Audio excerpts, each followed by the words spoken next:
உண்மையா அவளுக்கு அவளோட அப்பாவை ரொம்ப பிடிக்கும். இந்த உலகத்துல அவளினுடைய எல்லா கண்ணீர்களையும் சோகங்களையும் மறந்து நிம்மதியா கொஞ்சம் அதிகமான பாதுகாப்பா இருக்க முடியும் அப்படிங்கிற ஒரு இடம் இருக்கு அப்படின்னு சொன்னா அது அவளோட அப்பாவினுடைய தோள்கள் தான். சில நேரத்துல அவங்க அப்பா அவளினுடைய தலையை வருடும் போது எல்லா சோகத்தையுமே மறந்து எல்லா கண்ணீரையும் மறந்து பிறந்த புது குழந்தைய போல மாறி போயிடுறா.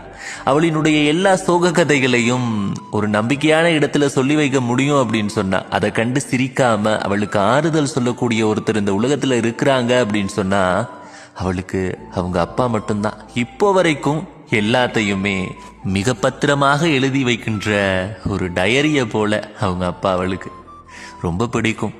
விட்டுட்டு இருந்ததே இல்லை. இப்போ வரைக்கும் அவங்க அப்பா தான் அவளோட மொத்த உலகம்.